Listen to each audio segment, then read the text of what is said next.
Hello, YouTubes. Hello, YouTubes, Welcome. and hello, TikToks. And the TikToks. Welcome to Endorian Guitar Works Backstage. That's right. A guided look at the life, experiences, and ways and means of the guitarist's journey. Yes, sir. So as of 2 weeks ago, we are actually officially on Spotify as well. So we decided that we're going to be making a much more concerted effort to make it sound like a podcast. We'll be up here, up in your grills, on the microphones, so that if you're not watching us and you're listening to us, it sounds like a good show.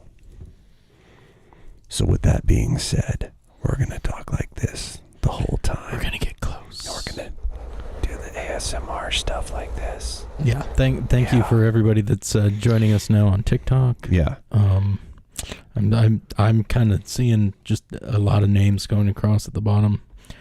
I've also tried to Looks keep like the what YouTube there's up to what it. do we got here on TikTok right now? We've got 174 people watching Ooh, right now. Hey.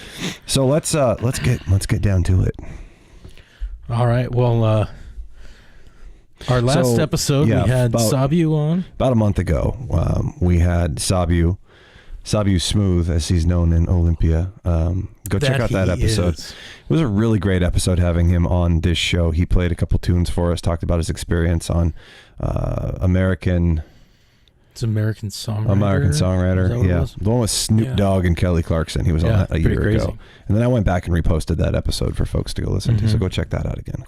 And then 2 weeks ago, we were supposed to have a band from Indiana on the show, and they had to. They've been really pushing to get their album out, and it's taken them a good amount of time. That's okay. That's their priority. So yeah. So we ended up taking that time to get ourselves ready. We took a bye week. Because this last weekend was Olympia's Arts Walk, where we, That's right, as Gunslinger, shameless self-promotion there. That's all good. We already played. How much more can you promote? Well, we played our first show in 6.5 years. That's true. Together. The last show we played was up in Port Angeles, July 16th, 2016. And I remember this because I played the show, and then I raced my ass home all the way down Highway 101 to get back from my daughter's event.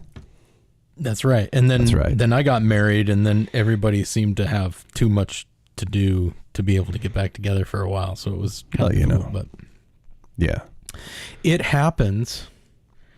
Can we sing Peaches? Maybe later. Yeah. We can sing some things. We can do that. But that's but it will sound better if you're also on YouTube. You know what? I get it. People want to surf on TikTok and not necessarily be on YouTube, but it'll be on YouTube later for your perusal, or hitting up Spotify later on. Is it just me? Yeah. Are we looking a little dark tonight? You can't trust that monitor. We'll see what it looks like. I did make some tweak settings because I use this for Instatalks and the Faceograms. There's some adjustments within camera that look better for Zoom versus what we push out onto YouTube. Right. But ultimately, you just can't trust this monitor. So we might look a little weird, but that's cool because I guarantee we look better than we do in person. I hope so. Yeah. So this last Friday, April 28th, we played in front of Capital City Guitars on 4th Avenue, downtown Olympia. Big shout out to Robert Johnson at Capital City Guitars, and all the guys down there that kept it running the whole time. Tim and Todd, Hellbelly for headlining that night. Yep. And then Saturday was the big day. That was a big day. So Friday we kind of knocked the cobwebs off. That was a little bit of a rougher show. It's a good rough show to play too, because there's no monitor. I mean, there's vocal monitors, but we really couldn't hear. You got to work on your ears for that show. But I mean, you're on the street, literally, playing in front of traffic and crowds. Apparently, we were loud enough to be heard a couple 3 blocks away. That's true. So that was cool. By the way, Scott Hawley has asked us to say hi to granddaughter Abby. So hi granddaughter. Hey, granddaughter Abby. TikToks. How you doing on TikToks? It's kind of like the men's room on 99.9. I see where they were. The person who asked about Peaches thought I was Jack Black, which I've gotten that a lot lately. He is my spirit animal. There you go. peaches, peaches. Could you peaches, get the peaches, Could you get the peaches, Zoomaphone? I used to have a Zaboomaphone. Zaboomaphone? Yeah, I went on to Saxomadrone. Saxophone. Yeah, I went on to eBay to go look for those, and freaking Jack Black turned that into a like $600 item. That was a thing. It's like, did you ever own? I got a cheap knockoff from the Value Village. Did you ever own the Home Alone 2 Talk Boy? No. Remember that thing? The little thing microphone. with the microphone. You could tape I had player one thing. of those, but now if you go onto eBay, they're just That's ridiculous. So yeah, we knocked the rust off on Friday night and we played our show Saturday, and I mean we had over 100 people at McCoy's for the entire show, not just like for the headliner or for us. All three bands, the entire bill. That place was packed. It was really cool to see. And there was a lot of people that actually left in between bands and stuff too, that only stuck around to see one band or saw two bands and then left, and it was still packed. So it was really nice to see that. A little bit of a full-on reunion. We had a little Yasmin reunion, mini reunion in the middle of the Brothers in Horns set. And if you don't know, Yasmin was my first metal band in high school. That's right. Yeah, I mean, we were 17, so you can't expect too much. But there were people singing along with it, too. Still, 23 years later, we haven't played in 23 years, and that was cool. And then Gunslinger, we put together a set of kind of our greatest hits after 6.5 years, and everybody seemed to really enjoy it. So I'm stoked. We had a great time. And then Hellbelly had a great set. My brother's playing bass with them now. I think one of the coolest things was the next day I saw a Facebook post from Kaz and Shay. Yeah, and referred to they talked about the highlights of going out and seeing the McCoy Boys. Yep. These guys are kind of a Olympia icon. Well, maybe. But so to see headlining or two bands back to back, even just at a small club, and we were both on bass that night too, which is kind of wild too, because not only do you guys have both played in some fairly prominent Olympia bands, but they're on the same instrument and you look exactly the same. So we're probably both every once in a while you're just responding to whatever name people called you. Yeah, just say, hey asshole, what? Yeah. What do you want? Right. That was actually my first real show, first time playing bass in front of a crowd this weekend since you and I did Cannibal together. Okay, well, we're gonna have to back up a little bit on that one because no one is gonna know what we mean when we say we did Cannibal. It's a play called Cannibal the Musical. Are you familiar with Matt Stone, Trey Parker? Yeah, so it was one of their first. Cannibal the Musical. It was a movie, and it was a musical movie. We did it as a stage show with the local theater troupe. Theater Artists Olympia from May to June of 2011. Yeah, and so that's the last time I played. Yeah, like live on stage. With bass. I've been a guitarist otherwise, and you have played a lot more bass since then than I have, but you are a far better guitar player than I am. The transition of guitar to bass and back again. What Hobbit's Tale, right? That's a Hobbit's Tale. That's an episode all on its own. But no, I was thrilled to be back out on stage this weekend playing the instrument that I feel like I should be playing. That's also another topic for another show is like when you're getting gigs as a guitar player, right? Guitar players, dime a dozen. Bass player, if you can hold your own, people want you. Mm-hmm. So for me, it was interesting. I knew that as a bass player, I would never not have a gig. Right, but it didn't change. It didn't change the fact that I wanted to play guitar. So yeah. Well, that definitely is another episode. We can probably have my brother on to talk about that since he started off as a guitar player and is now bass. And keep your ears and eyes open. We would love to do some cross promotion stuff with the Brothers in Horns podcast since we played the show with them. They're old friends of mine. And with For the Record with Kaz and Shay also, we're going to be reaching out to them too. So keep that on the calendar when it gets there. Well, and next week too, and we'll touch on this later before we close out. But in 2 weeks, May 16th, with Paul Kobolinski of a new rock star, a new rockstar.net, which is like rock and roll copywriting. It's going to be a great show. It's going to be a lot of fun. And Kobe, he's a good friend of yours. He is. But he is like absolutely established in his own right. You know, right, it isn't just come play come hang out with us because you're my buddy.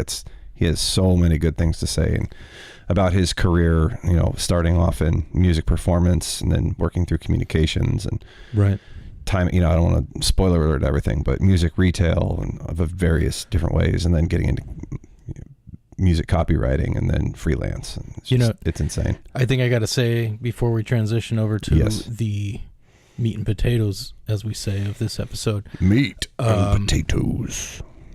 We are super, super grateful for the people that we are connected with. We are connected with an amazing community of musicians, both locally and all the way around the country. Big and small. I mean, some of these guys are playing worldwide. It's true.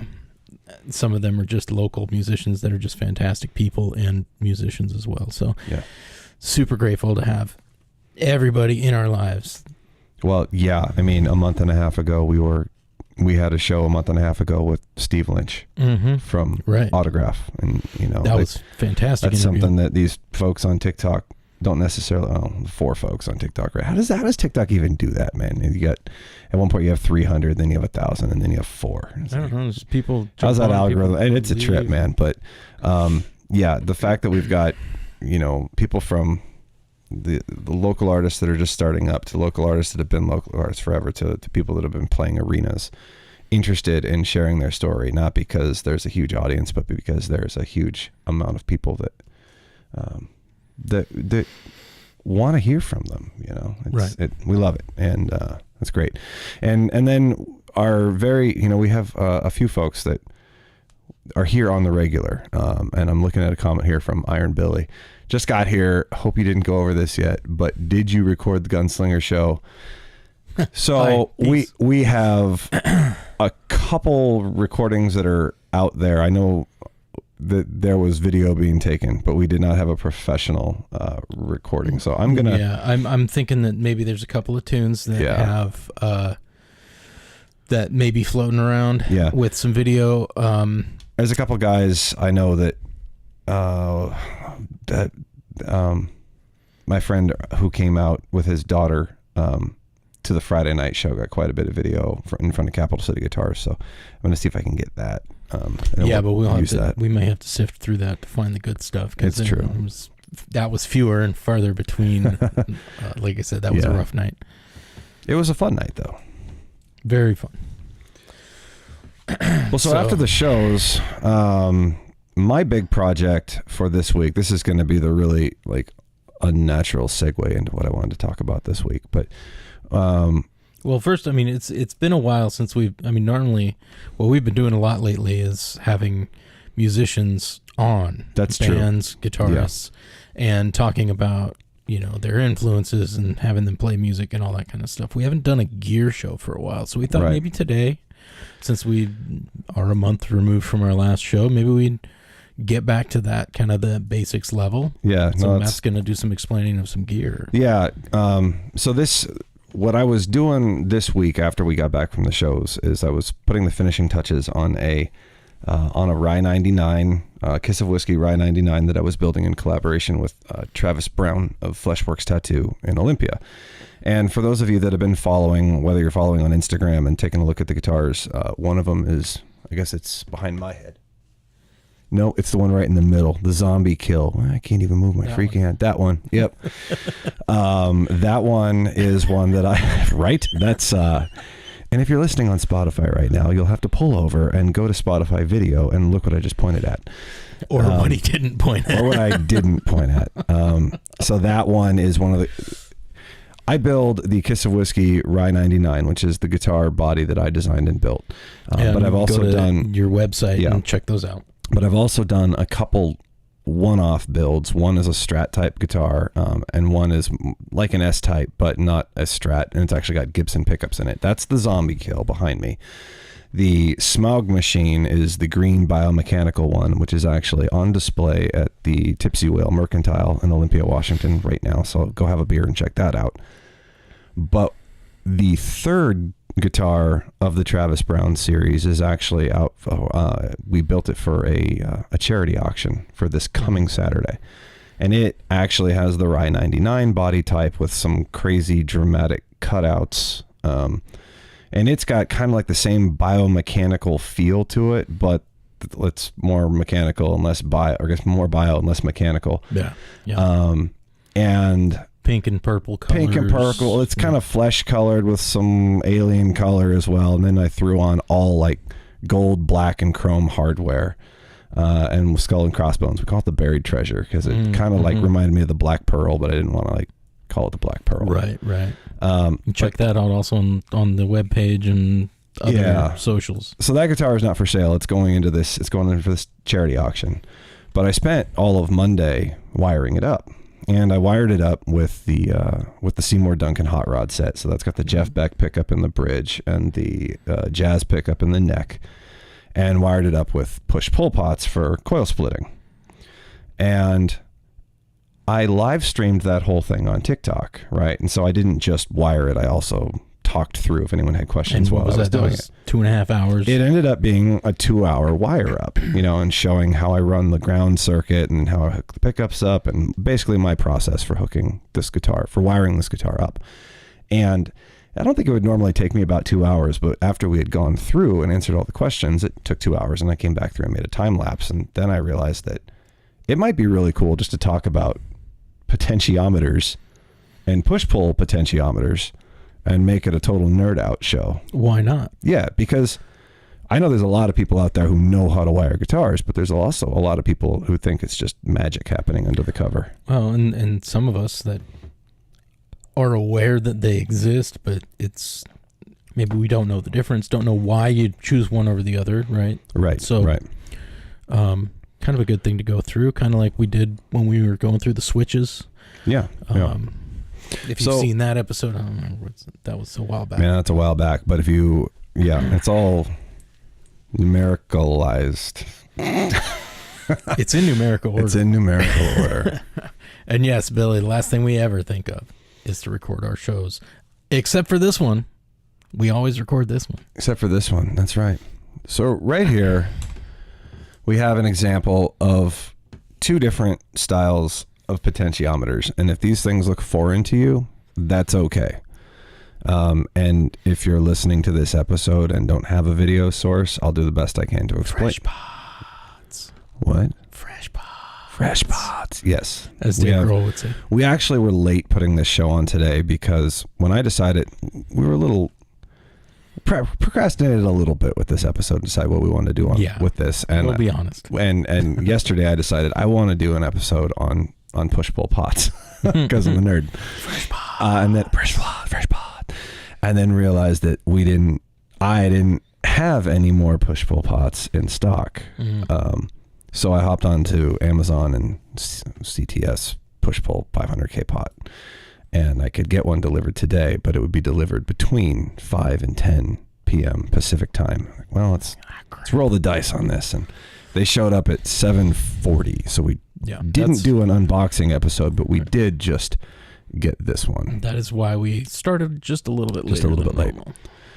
But in general, what you're looking at here, if you haven't seen one of these, if you haven't taken off the back of your guitar, or you haven't lifted the pickup cover, the pick guard off of a Strat, this is what's under the knob, right? So the guitar knob that you spin sits on this post, but what's under it is this. And there's lots of different kinds of push-pull pots, and we'll talk about what a push-pull pot is. But what we're using today is the CTS push-pull pot. Which CTS would be? I can't remember the acronym. Oh, okay. But you could probably Google it because it's obvious as soon as But what makes the CTS pots cool is that, and I'm pointing this towards the camera right now, but I'll also describe it, is all potentiometers have 3 lugs, okay? Because what you have here is there is a circuit that goes in, and it goes into this this sheet of conductive material, which it's a variable resistor, right? Which is, so when you turn the knob to one side versus turning it to the other side, a different amount of voltage travels through it. So one side is one side of that strip, and the other lug is the opposite side of that strip. And then the middle lug, there's a wiper in there. And that's what makes contact. That's what makes contact with the material as you rotate the shaft. These episodes where we talk about pots are full of that's what she said jokes, that's what he said jokes, that's not what she said jokes, and that's what they said. That's what they may or may not have said. That's the joke. That's true. That's the less funny joke. According to HarmonyCentral.com, CTS is Chicago Telephone Supply. It's the brand. It's the company that makes it. Yep. So this is the standard design, right? And basically what happens is on the left lug, well, you'll see wiring diagrams for these pots, and they are referenced as if you are on the underside of the pot, right? So if you see a picture, and we'll show you a picture later, it's from the orientation as if you're looking at the bottom side of the pot. Okay. And what does it say there? Well, what it said, we're not, I'm just, if we were looking at a wiring diagram right now, this is the orientation that you'd see on the wiring diagram is from unless otherwise noted. But effectively the hot lead, so the signal from the pickup, whether that's coming from a switch or it's coming from one pole of a pickup or blah, blah, blah, blah, based on configuration. But the hot lead goes in to the left lug. Okay.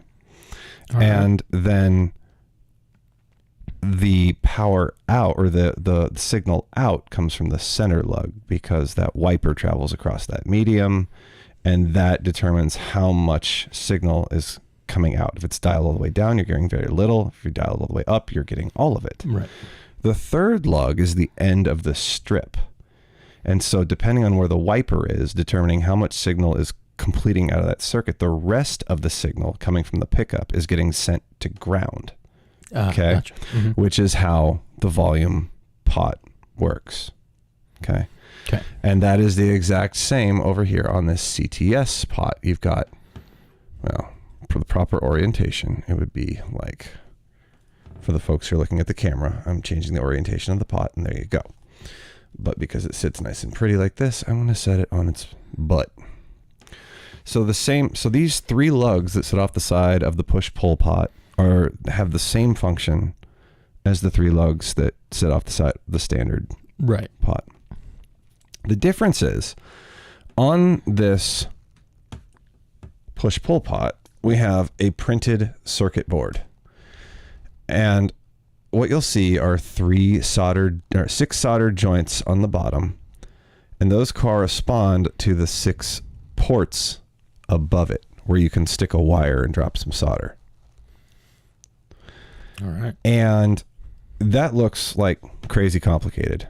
What the hell does that do? But it's really not. And what's happening here is so we talked about these lugs right here correspond to spinning the shaft. And these ports here correspond to this pulling up and pushing down. For those of you that cannot see the video, you can take the shaft and actually pull it up. So this acts as a variable resistor, but it also acts as an on-off switch. Yeah. So instead of just having the sweep between low to high in one tone, or that sweep is always there. It's now you have options. Right. The sweep is functional whether or not it's in or out. Right. But it's going to do, based on how you wire it, it's going to do different functions. So what we're going to do now is switch over to a couple different wiring diagrams that we can kind of take a look at this. So I'm going to pop over here. And first, before we even talk about this, I want to give a shout out to sixstringsupply.com. They are a great resource online, not only for products, but they have already put together these amazing wiring diagrams so that we didn't actually have to go and draw these ourselves. Right. So huge shout out to 9. What did I say about 9? Yeah. Big shout out to 6-string supply for use of this image. So, Bimmy Bartleson, if you can clarify the 9. Oh, No. Or do you know? No, I was thinking that maybe I counted wrong, but no, there's 6. 1, 2, 3, 4, 5, 6. But, what are we talking about? There might be 9. I don't know. Bimmy Bartleton says 9. Maybe it's upside down. I don't know. Okay. That's possible. So here's the deal. On that, I'm gonna say PCB. PCB stands for printed circuit board. So on the PCB, on the side of the push-pull pot, you have 2 lines, and they correspond to those 6 solder joints, right? 1, 3, and C2, and 2, 4, and C1. Why they're numbered that way, I don't know. But what's important to remember is that when the pot shaft is pushed all the way down, the bottom 3 are all tied together in the same circuit. They're all active. The 2, the 4, and the common 1 are all tied together. Well, it looks like common 1 and common 2 are always active. We'll get there. And then when it's up, 1, 3, and common 2 are always active. But common 1 and common 2 are always active, period. Right, they're always live. Yes, and it's a lot like, if you think about a 3-way switch or a 5-way switch on a guitar, right? Because there is always a common, because that's what you use for the output lug. Because when you're flipping that switch back and forth, you might be picking up whatever pickup or whatever combination to pick up, but that one lug is always active because it's always outputting signal. Right. So that's much like how you're tying 2 sides of a 5-way or 2 sides of a 3-way switch together. So you've got 2 ports that are options on both sides of that circuit and 2 ports that are always on, but you can still tie them together. Right. Okay. So this is important, and it reminds me, it's interesting, I was having a conversation with my daughter today on the way I was taking her to school, and she was telling me about like this math problem that she had a tough time with because she was she understood what she was supposed to do to get the problem right, but she didn't understand why it works. Okay. Yeah. Okay. And I could relate super hard to that because for the longest time I knew how to solder, but I didn't really understand why it worked. So I'd spend all my time looking at the wiring diagram and putting the wires where they're supposed to be. But understanding how the switch works allows you to sit there and then just hook it up the right way because you know where the electricity is going and what it's doing based on the roadmap. So it's the difference between trusting the process and knowing the process, right? Right. Okay. So remembering that, and we can come back to this. If there's any questions on TikTok or YouTube, let me know. But the most important thing to remember here is that the 2 horizontal levels are each on their own circuit, but the commons are always connected. Right. Okay. So pushed in, 1, 3, and C2 are active. Pushed up or pulled up, 2, 4, and C1 are active. C1 and C2 are always active. So what we're going to do is show you like one thing you can do with this. The most common thing that people do,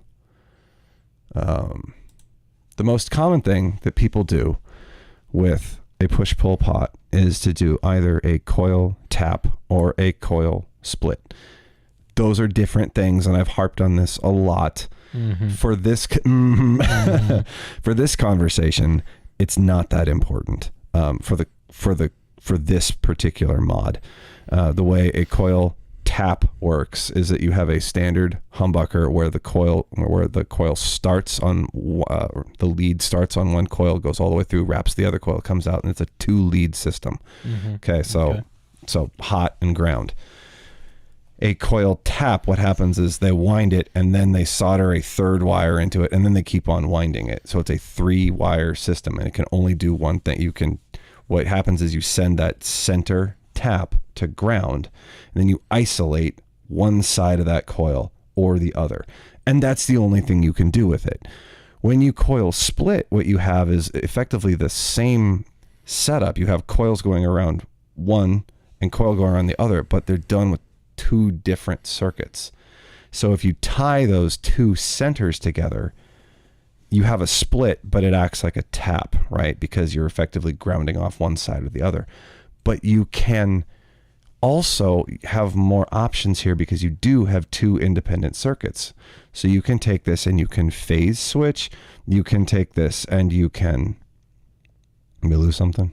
Yeah, I lost something. You can phase switch. You can switch from a humbucker running in series to a humbucker running in parallel. But what we're talking about right now, it's pretty much synonymous for this demonstration, a coil tap or a coil split. So what we've got here in this diagram is that we can see that we've got a hot wire coming into the left lug, right? Mm-hmm. And this is exactly what a volume pot would look like, even if it was your standard volume pot. The signal comes in one side, the signal goes out the middle side, and the ground comes off the third. It gets soldered to the shielding, and then you have the shielding that you can ground off to your switch and the other pot, and the bridge ground, and finally out to the output jack, okay? So this is where all the volume is taking place on those three lugs on the side. Right. What's happening here, because remember, this is just a switch. So what's happening here is that this is a coil split, because what we have is a white and a yellow wire going into common 2. Mm-hmm. Okay.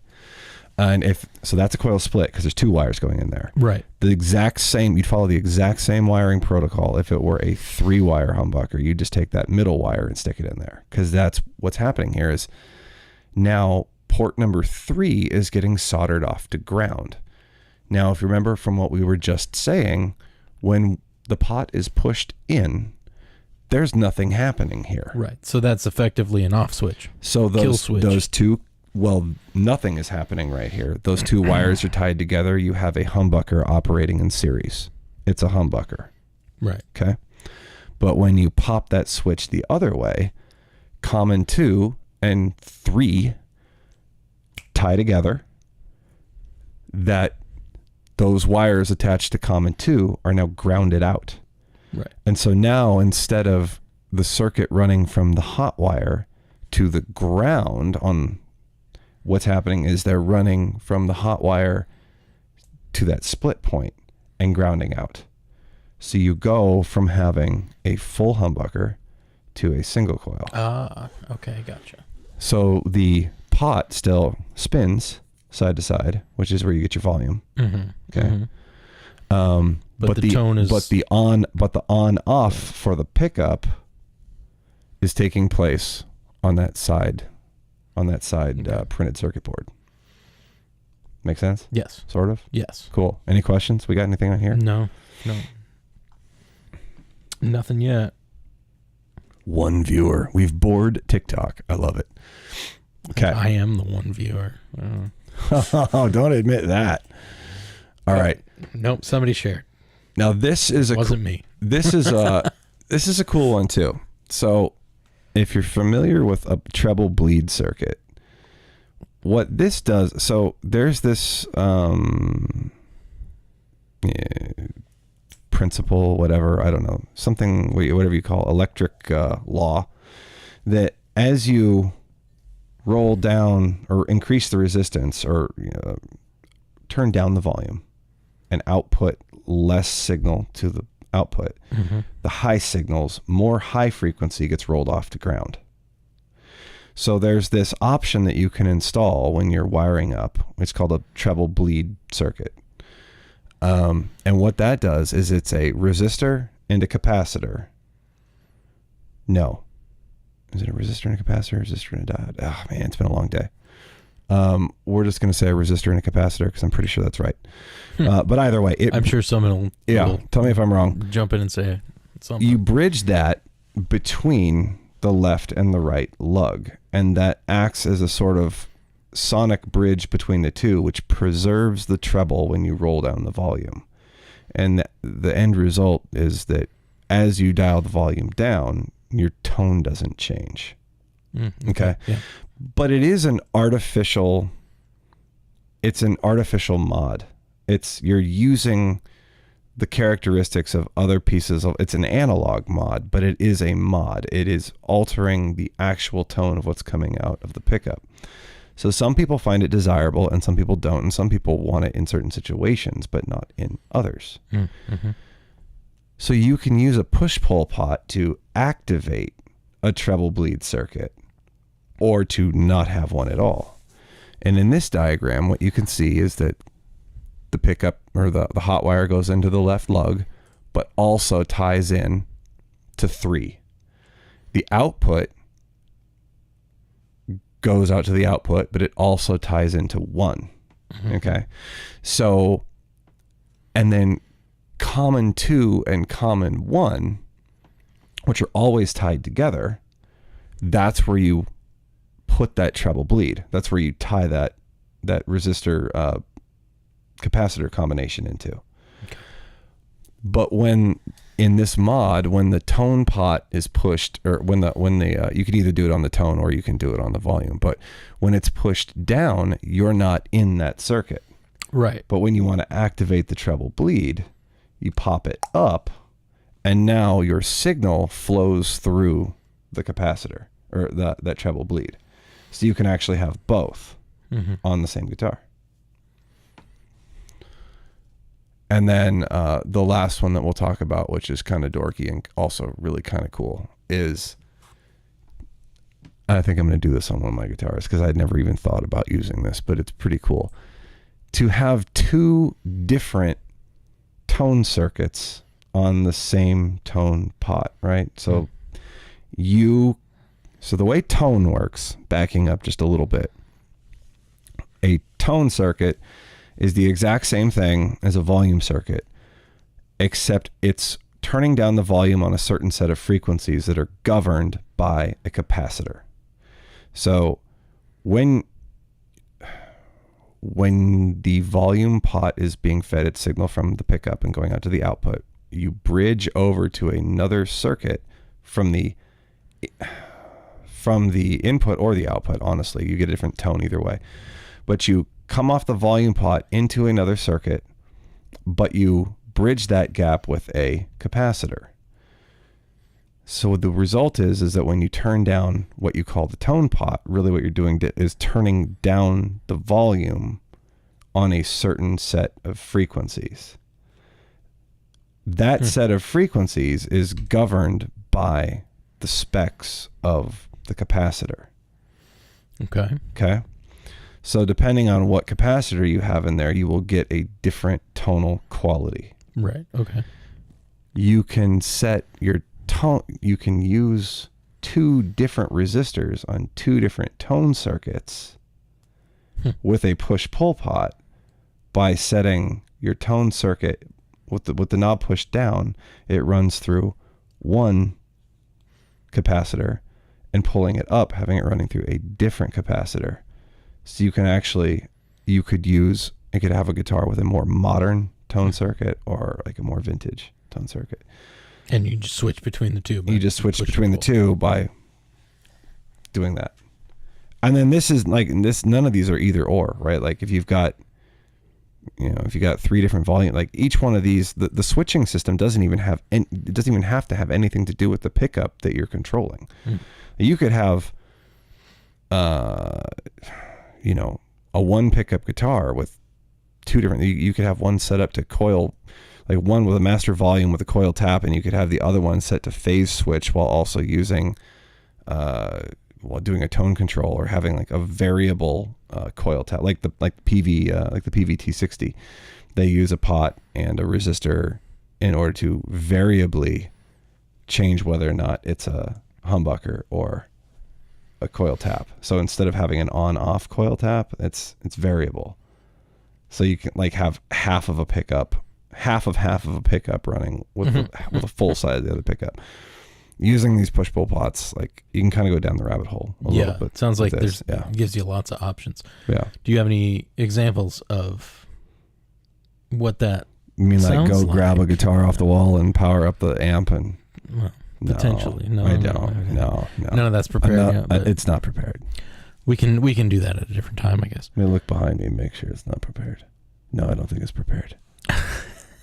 Not without me like running around and Running around and finding getting them. unprepared. So, really, let's run down the cost benefit, like the pros and cons of your regular pot versus the push pulls. Like, what are you really getting out of it? The differences between the two. So I've only ever used a push pull pot in my own rig for coil tapping, coil splitting, and honestly, I think most people would say the same.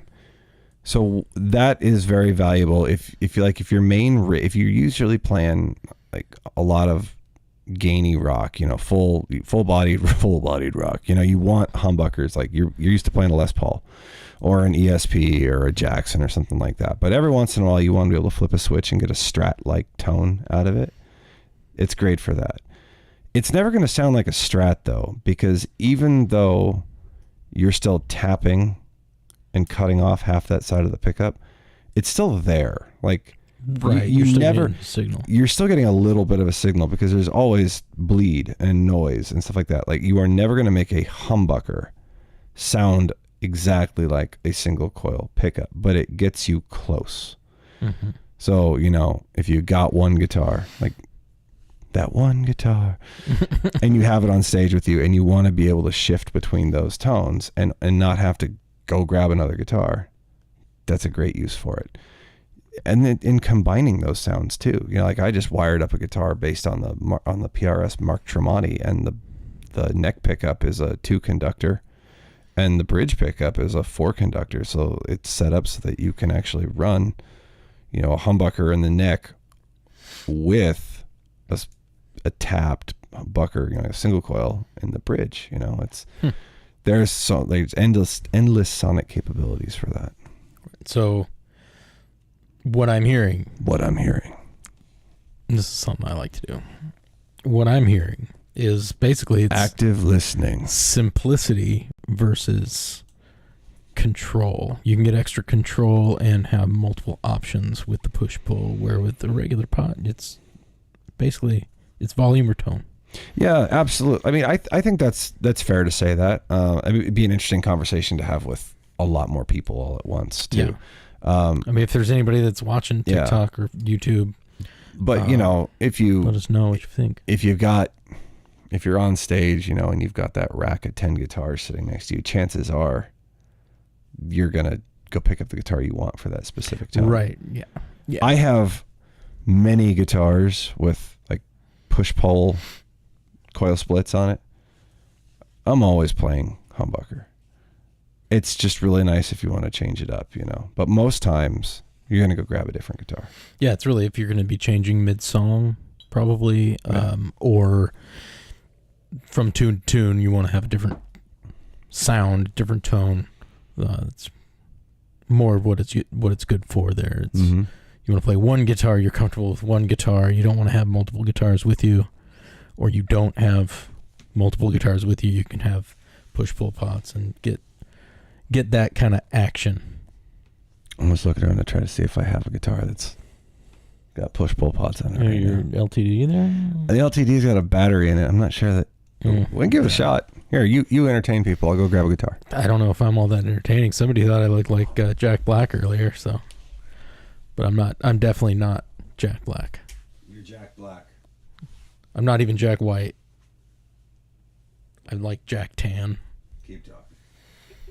Well, I gotta keep talking. They must be all these three people. All the three people that we have watching right now. We appreciate you very much. I think it's actually more like 5 or 6 because we got 3 on TikToks and a couple on the YouTubes right now. But,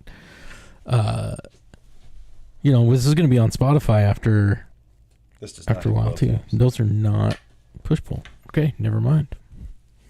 I stand corrected. But I've never played that guitar. I don't know anything about it other than it's blue. It's nice.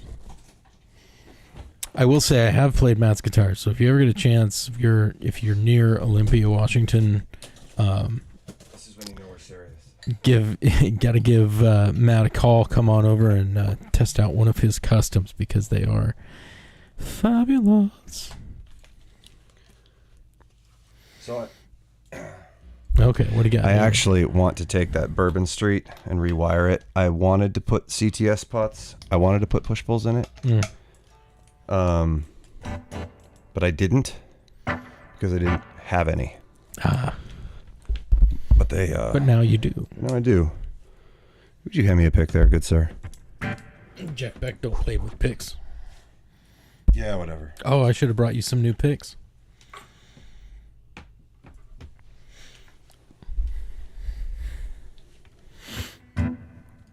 Okay. Oh my God, it's in tune. I love this guitar. If I'm not playing one of my own, I'm playing a Paul Reed Smith or an ESP. These things are. Now, is this running both in TikTok and in the YouTube feed? Yes. Sweet. This guy thought of everything. Okay. So this is an ESP Horizon 2. I do not remember what kind of pickups it has in it. They're Duncans. They might be Invaders. There is a volume and a tone and a 3-way toggle. And the tone pot is a push-pull. Only the tone pot. Okay. So what they've done on this one is they have sent C2 to ground, and 1 is where they take the feed from 1 pickup, and 2 and 3 is where they. I might be wrong here on my numbers, but I know what I'm visualizing, and the other one is goes to the other pickup, and so when you pull the pot up, they both coil split. Okay. So what we've got here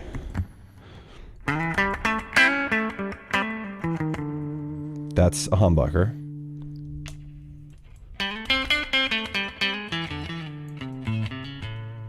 See how that sounds like more like a Strat? Yeah, definitely. Yeah. Sounds more like a Les Paul. It just sounds thicker.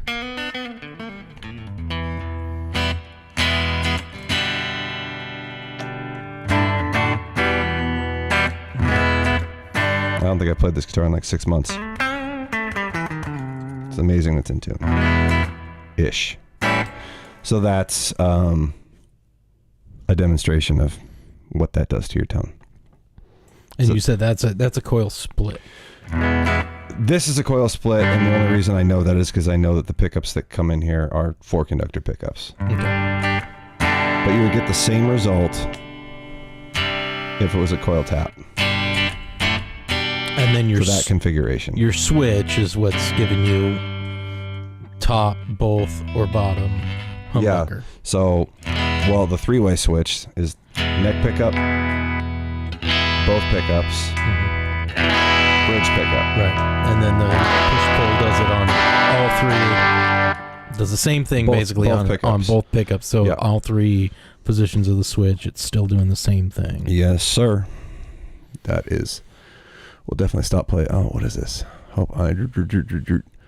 Nice. Iron Billy's going to come out to Washington. We're going to jam. Heck yeah, dude. We're gonna live stream that one. Yeah, we should make sure Gunslinger's playing that weekend or something. Since we didn't record the Gunslinger show for him.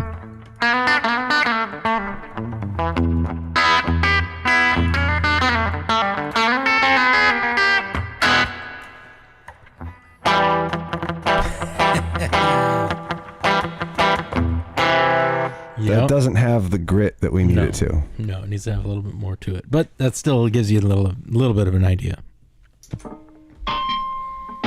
Oh, now he's got some grit.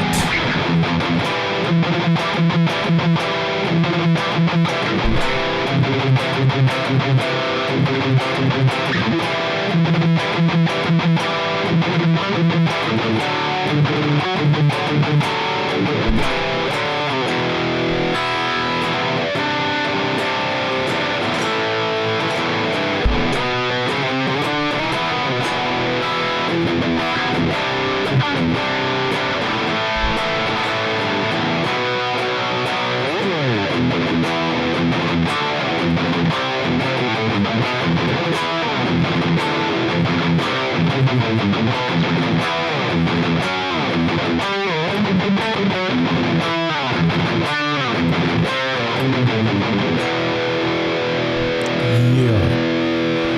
That's one of the many parts of Sailing Through Solar Winds.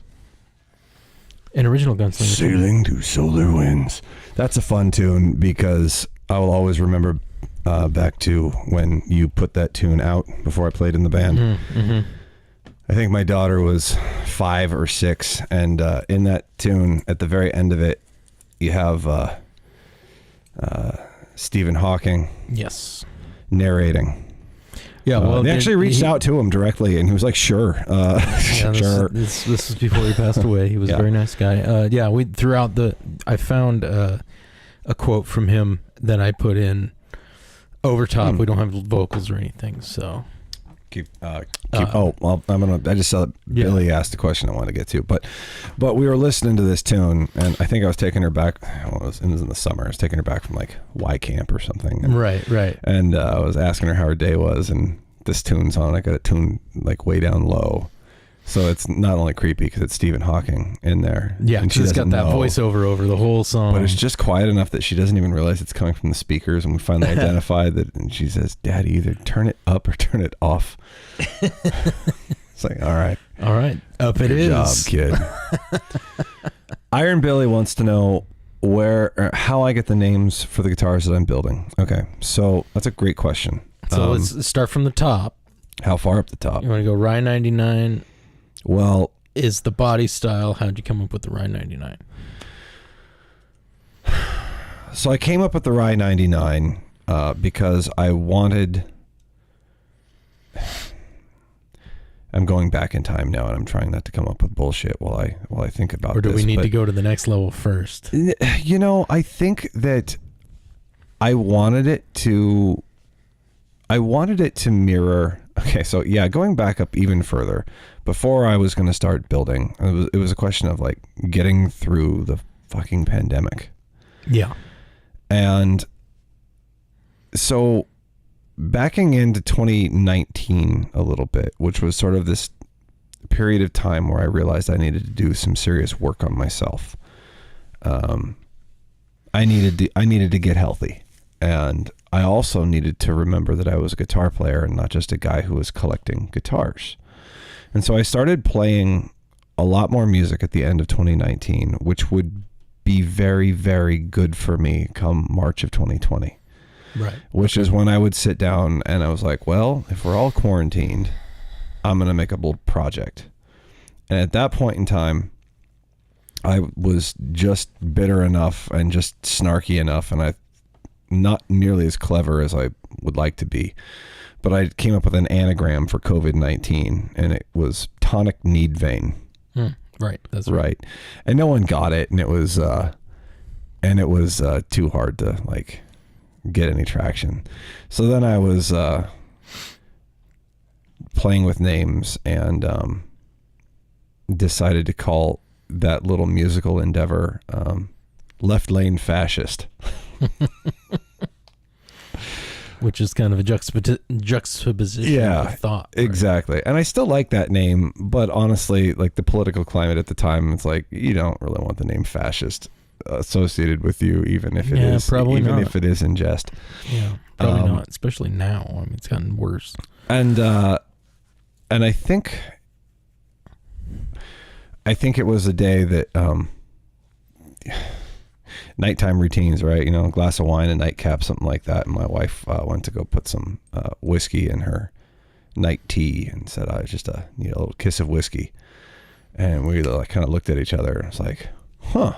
So Kiss of Whiskey is what I finally renamed that musical endeavor, right? But I never really ran with it any farther than just a little spot on Facebook to just drop little interludes.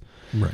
And then fast forward quite a bit to building guitars and realizing that, you know, either using isopropyl or mineral spirits or one alcohol or another you can use that to flow stain. Yeah, it's a finishing Yeah. process. So I decided that I would use whiskey. Just a kiss. For There is videos of that too. Yeah. where you kind of discuss that. So since I wasn't playing in a band called Kiss of Whiskey, and this musical project that I had been doing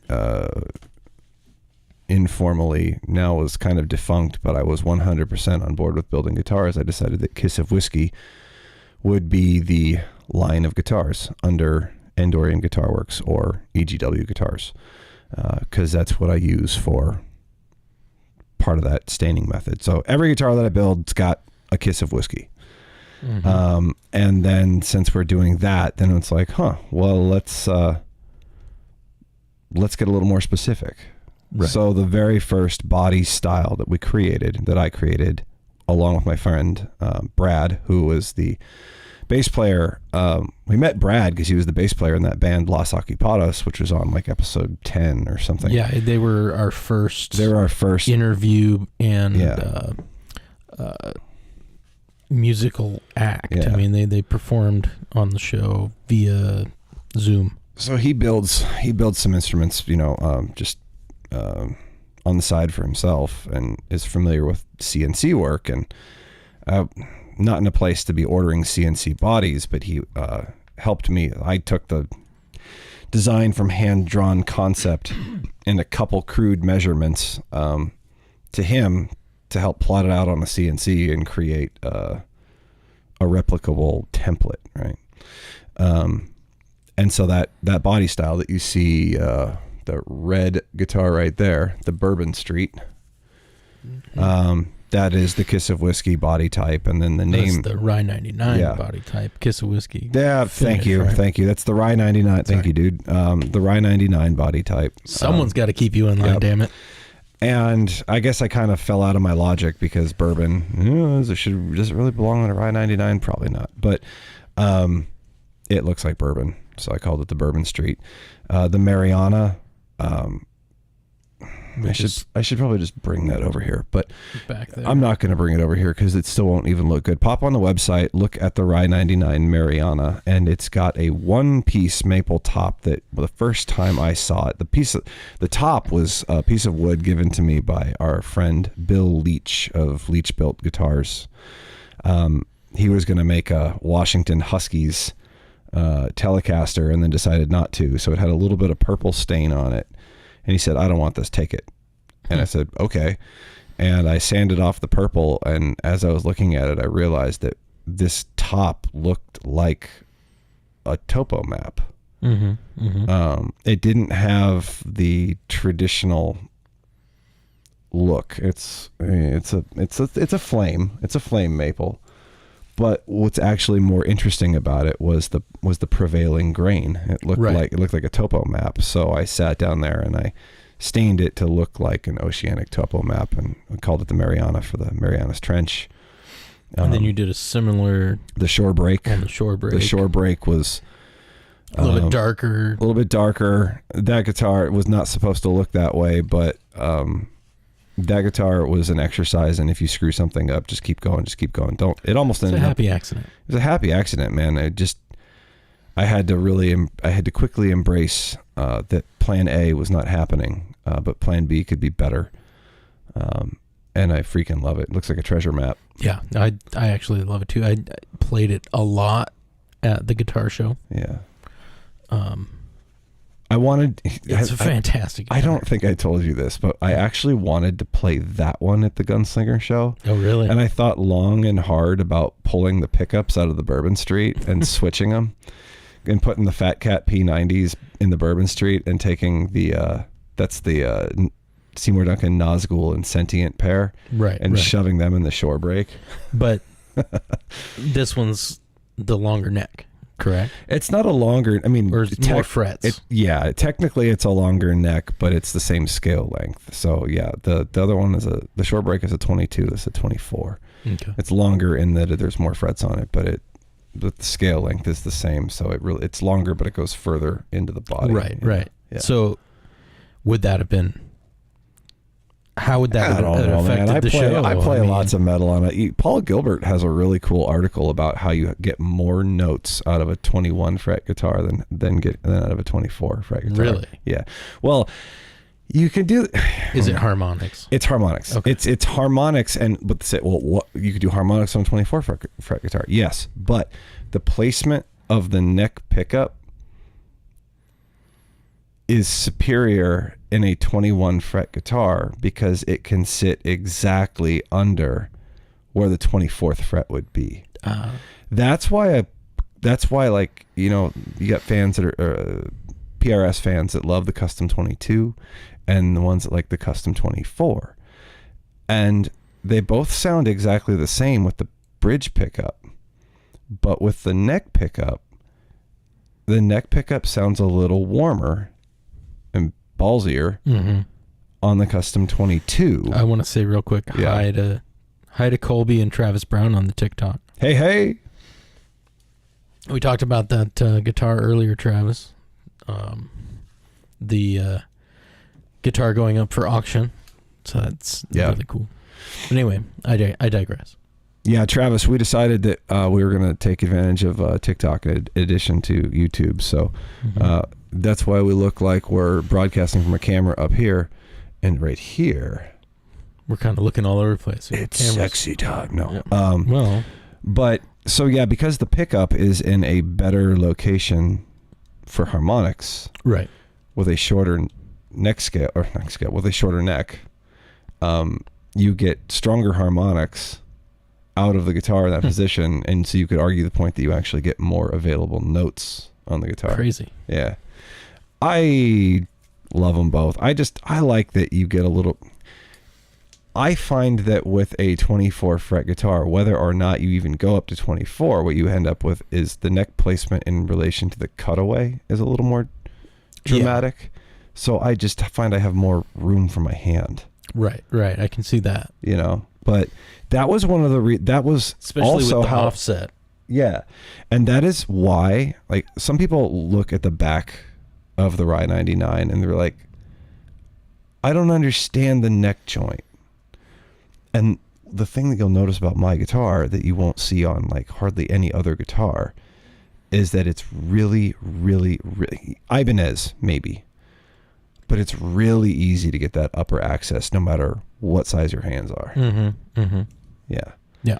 And that was critical for me. Like, I was just like, we are going to set this up so that you can get all the way up the neck and it's going to be comfortable. Hell yeah. Wherever you're at. Nice. So, I mean, and I don't know that. So Billy comments, I never thought of harmonics being better. Yeah. And I don't know that, you know, better is subjective, right? Yeah. But it's really up to your own personal taste. I think really what that does is it just highlights how much of a wizard Paul Gilbert is. Well, yeah. Yeah. I mean, there's different ways of thinking about all that stuff. But that is all I had to talk about with regard to potentiometers. Very cool. Fresh pot. I learned a lot about fresh pots. Fresh pot today. I'm gonna do a little shameless plug. No, it's not shameless. It's not even my company, and we have no sponsors. We have no sponsors, but I just want to. I want to give a shout out. But we'd like to have some sponsors. No, but I do want to get. Yeah, well, sure, but that's not. This is honestly just. I love this product. These are Stay in Tune strings. The SIT. Stay in Tune. These are freaking fantastic. I kind of thought that the idea might be a little gimmicky, but they're in Akron, Ohio, I believe, and their process for tying the string onto the ball is they get a superior tie down there, and then they coat it in an adhesive so that once you stretch it, I mean, and you should, if you're a guitar player, you should know how to stretch your strings. It's effectively the same process you've always been taught. But honestly, if you don't have any snag points on the bridge or the nut, and you've got the right number of wraps, or you've used locking tuners, you're not going to get any of that slop down where the string where it snugs tight down Right. around the balls. And I was really struggling with. I've always been a Diodario fan, man. I played Diodario my entire life, and honestly, Diodario, come prove me wrong, but the last year I've been really disappointed. Really So, disappointed. Like quality wise, is it gone Yeah, down? Is that like what some you're of them will just like break while you're tuning them up. Like I don't know what the deal is, but the quality control is just not where I feel it should be and where it has been in the past. And so I found a reason to kind of experiment. I like Ernie balls. They're all right. Yeah, and I'm used to the Ernie Yeah. ball slinkies. Yeah. Regular slinkies are kind of what I use. But because what I was dealing with was a tuning issue, and I was honestly a little nervous at first because I've been playing my guitars so much lately. I was like, Jesus, are my guitars having tuning issues? And then I put a set of Diodarios on my Paul Reed Smith and had the exact same issue. I'm like, no, it's these strings. So I remembered that a couple years ago, a friend of mine had recommended these, and so I ordered a set and put them on, and man, yeah, it's like playing with a double locking system. Yeah, Nice. good strings. Did they do bass strings as well? Wizard is, I don't know, probably, but I might have to look into that. but I don't know. The bass strings have the problem. Those things are like woven together. They go around. Yeah, well, still. But They do go in and out of tune occasionally. So yeah, we're just sitting here staring at pots. Oh, what a Yeah. ridiculous. Fresh pots. Let's look at each other. How about that? Funny. I mean, we're kind of cute. Okay. 8:52. It's 8. Jesus Christ. Last call for questions, folks. Otherwise, we are going to remind everybody to check out the website, check out the swag, check out the Spotify, unless you're listening to it on Spotify right now. Remember to check out the entire library of Indoor and Guitar Works Backstage. We're more than 1 year. Yeah, more than 1 year into it. This is episode 24. And I hope you will choose to join us next week. That would be Or week after next. week after next, May 16th, 2023, with Paul Kobylinski of the new rockstar.net in Fort Wayne, Indiana. Yeah. Check him out. For show. Check out our show. Yeah. Check out what he's been doing. He's been doing Everything, a lot man. of interviews. He He's does just- his own publishing. Yeah, I think great. he just interviewed Dave Mustaine and Nita Strauss and Nice. Miles Kennedy and Mark Tremonti of Alter Bridge. He's just, and the guy